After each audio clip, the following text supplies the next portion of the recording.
नेपाल जैसी, श्रीलंका जैसी, बांग्लादेश में जिस तरह से हिंसा भड़की, क्या भारत में आज की जनरेशन जिसको जेनजी कहा जाता है वो करेगी? अगर राहुल गांधी कहेंगे ये चीज? नहीं, किसी के कहने से दंगे नहीं होते, करवाए जाते हैं। करवाए जाते हैं जी। सत्य बात है। देखिए, अगर मैं हिंदू हूँ, आप मुस्लिम हैं, मैं तो वैसे सिख हूँ, ये जो भी होंगे, मैं अगर इनके मंदिर में जाकर के मटन खाऊंगा तो ये जाहिर सी बात है ये दंगा करेंगे, और इनके कम्युनिटी वाले भी दंगा करेंगे कि इन्होंने मंदिर में जाके ये सब कर दिया। तो ये नहीं कह रहा कि दंगा किसी भी वजह से भड़क सकता है।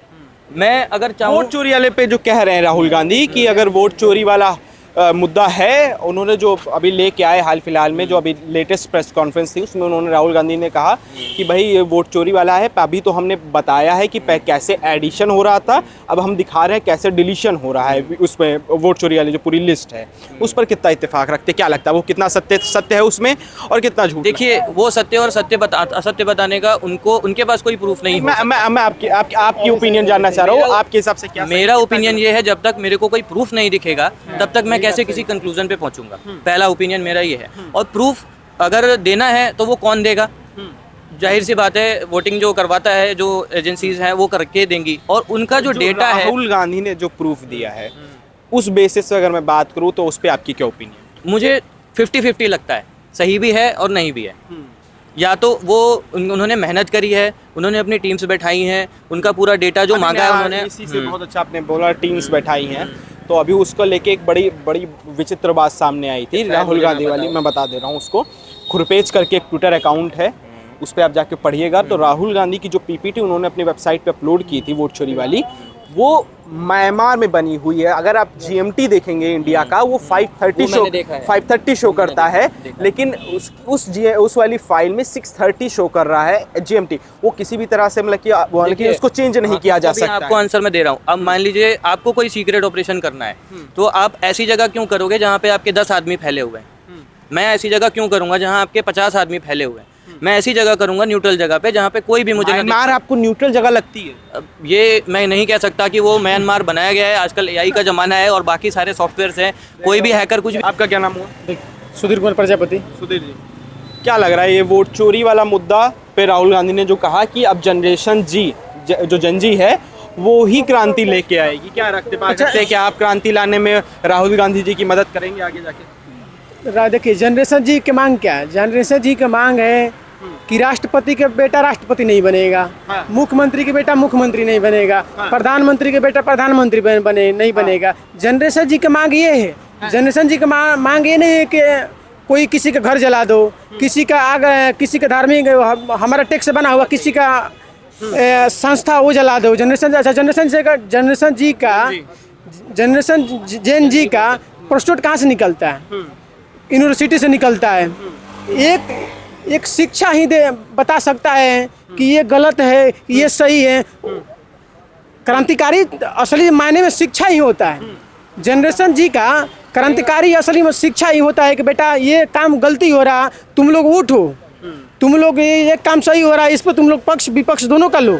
ठीक है, जनरेशन जी का काम ये है। जनरेशन जी का काम ये नहीं कि आग लगा देना। तो क्या लग रहा है राहुल गांधी जो कह रहे हैं कि जैसे नेपाल में हुआ, बांग्लादेश में हुआ, श्रीलंका में हुआ, वो क्या भारत में होने की संभावनाएं आपको नजर आती हैं? अच्छा, कभी आप तो सुने हैं कि सब देश में रिवोल्यूशन सुनेंगे, क्रांति सुनेंगे। आप भारत क्रांति कभी सुने हैं? रशियन क्रांति सुने होंगे, अमेरिकन क्रांति सुने होंगे, ब्रिटिश क्रांति सुने होंगे, चाइनीज क्रांति सुने होंगे, फ्रेंच क्रांति सुने होंगे। आप कभी भारत क्रांति सुने हैं? ऐसे बोलने वाले लोगों को ना हम बोलते हैं कि देखिए, आप प्रधानमंत्री के दरबार छोड़िए, एमएलए विधायक भी आपको पसंद नहीं करते हैं हम। आप जनरेशन जी को भड़काने की नहीं, आप देश को बर्बाद करने की कोशिश कर रहे हैं सर। देश को बर्बाद करने की कोशिश कर रहे हैं आप। हम लोग को शिक्षा की बात नहीं कर रहे हैं। आप उनको क्यों नहीं बोल रहे हैं जो पेन फेंक के देता है? हम लोग जो पेन की पूजा करते हैं उनको क्यों नहीं बोलते हैं? आप कौन से पार्टी के सर नेता हैं जो आप अमेरिका में जाके बोलते हैं कि अमेरिका और यूरोप भारत हस्तक्षेप क्यों नहीं कर रहा है? आपकी मानसिकता क्या है? हम देखिए, एक श्लोक बोलना चाहता हूँ, जो भारा नहीं भाव से जिसे बहती रसधार नहीं, वो हृदय नहीं पत्थर है जिसमें स्वदेश का प्यार नहीं। हम अमेरिका का पक्ष कब लेते हैं? हम अमेरिका का झंडा कब उठाएंगे? जब अमेरिका हमारे पक्ष में रहेगा। हम पाकिस्तान का झंडा कब उठाएंगे? जब पाकिस्तान हमारे पक्ष में रहेगा। हम चाइना का चाइना का समर्थन कब करेगा? जब चाइना हमारे पक्ष में रहेगा। हम ब्रिटेन का समर्थन कब बनेंगे? जब ब्रिटेन हमारे पक्ष में रहेगा। अब कांग्रेस का नियम देखिए, जब ब्रिटेन भारत के लिए विपक्ष बन जाएगा तो कांग्रेस उसके पक्ष में आ जाएंगे। जब अमेरिका भारत को बर्बाद करने की कोशिश करेगा तो अब कांग्रेस उनके बाप बना देंगी। जब पाकिस्तान भारत पर हमला कर देगा तब उनको बोलेंगे कि पाकिस्तान बढ़िया है, भारत पाकिस्तान घर जैसा लगता है। बिल्कुल बिल्कुल। ये देखिए प्रधानमंत्री ऐसे सोच वाले नहीं बन सकते। हम लोग जनरेशन जी वाले हम लोग हैं, विद्यार्थी हैं, ठीक है। ऐसा कभी मत सोचिए कि जो आप सोचिए कि लड़ाई लगवा के अदल बदल करवा देंगे। अच्छा ये बताइए, नेपाल में किसको छोड़ा गया है भाई? नेपाल में कांग्रेस पार्टी भी थी, कम्युनिस्ट पार्टी भी, किसका नहीं जला दिया गया है? जो पार्टी का कार्यालय सर होता है किसका नहीं जला दिया, किसको छोड़ा गया है? क्या राहुल गांधी जी, आप लग रहा है कि जनरेशन जी यहाँ पर कुछ उटपटांग काम करेंगे तो क्या लगता है आपका धर्मशाला है, आपका जो पार्टी कार्यालय बनाए है, क्या बचेगा? बिल्कुल नहीं बचेगा। जनरेशन जी जब वो क्या करेंगे भाई? राहुल गांधी की कार्यालय पे क्यों? जो सरकार है उसके खिलाफ जाएगी ना, जो प्रोटेस्ट होता है सरकार के खिलाफ जाएगा। जनरेशन जी पक्ष विपक्ष दोनों में होता है। हम कांग्रेस के भी नेता हैं, आगा चल के बीजेपी के भी नेता बन सकते हैं। जनरेशन जी देखिए 50% कांग्रेस में भी, 50% उसमें भी है। तो ये जरूरी नहीं है कि अगर तुम मान लो जनरेशन जी अगर गलत कदम उठाएगा तो क्या बढ़िया लोग उसका समर्थन नहीं करेंगे? एक मिनट, ऐसा पहली चीज़ जो दंगे की बात हुई, इसका मैं एक और कॉन्ट्रडिक्ट करना चाहता हूँ। क्या आपको अपने प्रधानमंत्री की सिक्योरिटी पर भरोसा है? बिल्कुल बिल्कुल है, तभी तो है साथ में। तो आप उनकी बातों पे ऐसा गौर ही क्यों कर रहे हैं? आपको अगर मैं अगर आपकी सिक्योरिटी देख रहा हूँ, मान लो मैं आपका प्रधानमंत्री हूँ, मेरी गारंटी है कि आपको इस देश में कुछ नहीं होगा और यहाँ पे दंगे नहीं भड़क सकते। सारी सिक्योरिटी मेरे हाथ में, ईडी मेरे हाथ में, सीबीआई हाथ में, पुलिस हाथ में, प्रशासन हाथ में। मैं चाहूँ तो यहाँ पे यहाँ से पूरी रोड तक मैं पूरी बटालियन लगा सकता हूँ। यहाँ पे एक बंदा भी हाथ नहीं हिला सकता। एक चीज़ और थी, जो वो बाबरी मस्जिद वाला मैं मुद्दा नहीं उठाऊंगा, बस मैं सिक्योरिटी की बात कर रहा हूँ। वहाँ पे एक भी मुसलमान ने क्या दंगा किया था? नहीं हुआ। वो सिक्योरिटी थी। मैं ये नहीं कह रहा कि हो नहीं सकता था, हो सकता था, भड़क सकते थे लोग, वहाँ पे कॉन्ट्रडिक्ट भी कर सकते थे, दूसरी पार्टी वाले भी करवा सकते थे, लेकिन मोदी जी ने नहीं करने दिया। मोदी जी नहीं थे उस समय, कांग्रेस मतलब जो भी था मैं कह रहा हूँ, कोई भी सरकार थी। मैं सरकार का पक्ष नहीं ले रहा, मैं सिक्योरिटी का पक्ष ले रहा। सिक्योरिटी पे अगर भरोसा है आपको तो कोई भी यहाँ से बंदा हिल नहीं सकता, ठीक है। और जो भी बोल रहा है, उस समय क्या नाम है, सेंट्रल में कांग्रेस की सरकार थी, उत्तर प्रदेश में भाजपा की सरकार थी, कल्याण सिंह जी थे उस समय मुख्यमंत्री, ठीक है। और उस समय ट्विस्ट ये था, बाबरी मस्जिद नहीं बोल रहा था, सॉरी, यहाँ जो अभी राम मंदिर बनाया गया था उसके बारे में बोल रहा था। राम मंदिर में तो कोई मतलब ही नहीं है, था ना कि वो मुस्लिम एरिया था या हिंदू एरिया था, प्रॉपर हिंदू दंगे हो सकते थे। तो फिर इतनी सिक्योरिटी क्यों करेगी? इतनी सिक्योरिटी क्यों करेगी कि हर जगह पर सिक्योरिटी है? कोई राम मंदिर, इतनी बम की धमकियां मिली हैं राम मंदिर, बोल रहा हूँ। तो यही धमकी आप राहुल गांधी जी की भी मान सकते हैं ना। एक चीज मेरा और सवाल, आखिरी सवाल मेरा आपसे है। अभी जैसे हाल में ही सैम पित्रोदा, जानते होंगे आप नाम, कांग्रेस पार्टी के ही नेता हैं, उन्होंने कुछ बोला था। जैसे पाकिस्तान लगातार इंडिया पाकिस्तान का मैच हुआ, इसी बीच में उनका बवाल हुआ था, तो उन्होंने कहा कि पाकिस्तान घर जैसा लगता है। तो ये बताइए, जब एक कांग्रेस के नेता इस तरह की बयानबाजी करते हैं, राहुल गांधी विदेश में जाते हैं, वहाँ जाके कहते हैं कि भाई यूएसए को और बाकी कंट्रीज़ को भारत की राजनीतिक मामलों में हस्तक्षेप करना चाहिए, और वहाँ जहाँ राहुल गांधी की सभा होती है या फिर जिस भी कॉलेज में वहाँ जाते हैं, वहाँ खालिस्तान जिंदाबाद के नारे लगाए जाते हैं। आपको क्या लगता है कि ऐसे विपक्ष के नेता जो एलओपी हैं भारत के देश पे, इस टाइप के नेता पर क्या जनरेशन जो जनजी है उसको भरोसा है ऐसे नेताओं पे? मैं जानना चाहूँगा। देखिए, नारे लगाना और लगवाना सब आपके हाथ में नहीं। उसमें राहुल गांधी तो उसमें कहा ठीक है, हाँ बढ़िया बढ़िया, वो प्रॉपर वीडियो है, वो देखिए, आप देखिएगा, उन्होंने अगर बढ़िया बढ़िया बोला है, शब्द है, तो वो गलत है। अगर नहीं बोला है तो वो कुछ भी करवा सकता है कोई भी। मान लीजिए मेरी रैली चल रही है, मैं रैली में 5 बंदे कोई भी खड़े कर सकता हूँ, कोई भी नारा लगा सकता है, उसका अधिकार है। और उसके बाद अगर उन्होंने सिक्योरिटी से उन्हें हटवाया है, उसका वीडियो उनके पास पड़ा है, तो वो ठीक है। सिक्योरिटी से नहीं हटवाई, यही तो सबसे बड़ा इशू है। वो गलत, वो वहीं पे जाके पीछे की तरफ बैठे हुए हैं, फिर वो गलत है। भारत के खिलाफ जो बोलता है उसके साथ राहुल गांधी बगल में बैठते हैं। एमके स्टालिन, जिसने बिहारियों को, उत्तर प्रदेश के लोगों को गाली दी, वो बिहार में रैली में साथ में नजर आता है। जिसने सनातन धर्म को डेंगू मलेरिया कहा, वो साथ में खड़ा होता है राहुल गांधी की यात्रा में, रैली में।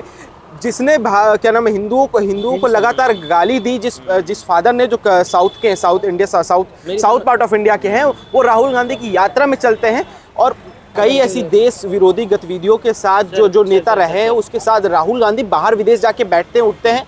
तो इन सब चीज़ों पे क्या लगता है कि विपक्ष के जो नेता है, जिसको हम लोग ये कहते हैं कि भाई विपक्ष सबसे ज़्यादा मजबूत होना चाहिए भारत का, वो कहीं ना कहीं कमज़ोर पड़ जाता है खाली इसलिए कि हमें सत्ता चाहिए? सर आपके 2 पॉइंट्स का मैं एक प्रॉपर कॉन्ट्रडिक्ट करना चाहता हूँ। मतलब जो आपने बोला कि इनकी पार्टी में ऐसा बंदा है, इनकी पार्टी में ऐसा बंदा है, ऐसा नहीं है कि बीजेपी में कोई दूध के धुले लोग बैठे हैं।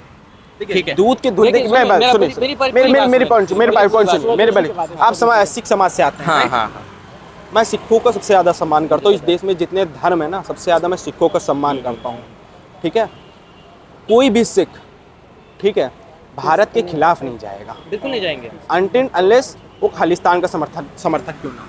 हाँ बिल्कुल सही है, राइट है? बिल्कुल सही है। अब मेरे को एक बात बताइए, जो राहुल लड़ मरेगी, सही बात है, कांग्रेस, यही कांग्रेस है ना। राजीव गांधी के समय में कानपुर से लेके लखनऊ तक सिखों की गर्दन काटी गई थी, यही कनॉट प्लेस है। इसी कनॉट प्लेस में सिखों के गले में जलता हुआ टायर जल के जिंदा मारा गया था। सर दंगों में कौन, और उसमें कांग्रेस के नेता को अभी हाल में फिलहाल 2-3 महीने पहले ये सजा हुई है। देखिए, दंगों में किस रिलीजन को टारगेट किया जाए वो हम डिसाइड कभी नहीं कर पाएंगे कि राजीव नहीं, ये सिख दंगा था, उसमें आप गलत बोल रहे हैं। आप सिख समाज से आते हैं, मैं इसके रिस्पेक्ट कर रहा हूँ। सिख दंगों को लेके मैं स्पेशली मैं ये बोल सकता हूँ कि सिख दंगों पे कांग्रेस का हाथ था, प्रॉपर हाथ था, क्योंकि मैं नाम उसका भूल रहा हूँ। 4-5 महीने पहले अभी जब दिल्ली गवर्नमेंट जब बनी है बीजेपी की, उसके बाद उसको सजा हुई। वो दिल्ली कांग्रेस से सांसद है, कांग्रेस से सांसद रहा है। अच्छा, आप एक बात बताइए। इस बारे में ज़्यादा मैंने पढ़ा नहीं है, बट आप जो भी बोल रहे हैं, जो भी ऐसा किया है तो वो गलत है। अच्छा, तो एक बात बताइए, राहुल गांधी और कांग्रेस जिस तरह से देश विरोधी गतिविधियों में साथ रहते हैं, क्या आपको लगता है कि आप जनरेशन इस जनरेशन जो जेनजी है वो साथ में रहेगा? देखिए, साथ में तो बीजेपी में भी सब लोग साथ में ही रहते हैं, ऐसा नहीं है कि कोई दूध का धुला है। मैंने जैसा बताया आपको, बहुत सारे ऐसे लोग हैं जिन्होंने कई केसेस किए हैं, कई मर्डर्स किए हैं, और मर्डर करके देश विरोधी गतिविधियों में तो एटलीस्ट नहीं शामिल है ना। हाँ, ये है कि नहीं है, ये भी है। देश विरोधी गतिविधियों में शामिल होना सबसे बड़ी बात है। ऐसा क्यों हो रहा है कि हमें किसी कातिल को अपनी पार्टी में शामिल करना पड़ रहा हूँ? एजुकेटेड पर्सन क्यों नहीं है? एजुकेटेड पर्सन क्यों नहीं है? अगर मैं अनपढ़ हूँ, मान लो, भी अगर सबसे ज़्यादा, आप सुनिए, अभी एक हाल फिलहाल में रिपोर्ट आई थी, सबसे ज़्यादा जो टॉप 3 पार्टीज़ हैं उनमें सबसे ज़्यादा जो क्रिमिनल्स हैं ना, उसमें भाजपा, कांग्रेस और राजद और समाजवादी पार्टी सभी पार्टी में मिक्स हैं। उसमें कोई दूध का धुला। क्वेश्चन ये नहीं है कि उसमें क्यों है, ये होना क्यों चाहिए? देखिए, इतने एजुकेटेड पर्सन्स हैं हमारे पास, इतनी एजुकेशन इंफ्रास्ट्रक्चर्स है, इतने बड़े बड़े लोग बाहर से हमारे यहाँ पढ़ने आ रहे हैं, लिटरेचर्स पढ़ते हैं हमारे यहाँ पर। इतनी अच्छी एजुकेशन होने के बावजूद हमारे यहाँ अनपढ़ लोग क्यों हैं? हमारी जितनी भी चीज़ें हो रही हैं, मेरे सवाल का आपने जवाब नहीं दिया। जो मैं पूछ रहा हूँ, जो राहुल गांधी जिस तरह से देश विरोधी बयान कई बार देते हुए नजर आते हैं, उनकी पार्टी के कई नेता हैं, सैम पित्रोदा हैं, उन्होंने अभी हाल फिलहाल में कहा पाकिस्तान भारत जैसा लगता है। क्या आपके लिए पाकिस्तान भारत जैसा कभी नहीं लगेगा? कभी नहीं। तो क्या लगता है कि ऐसे कांग्रेस पार्टी के नेताओं को क्या आज की जनरेशन समर्थन करेगी? उन्हें सुधार करने की जरूरत है। अगर वो ऐसी चीज़ें कर रहे हैं तो वो नहीं करनी चाहिए, पहली चीज़ तो ये। अगर वो बीजेपी भी करती या कांग्रेस करती या कोई और पार्टी भी करती तो भी हम उसे मारते।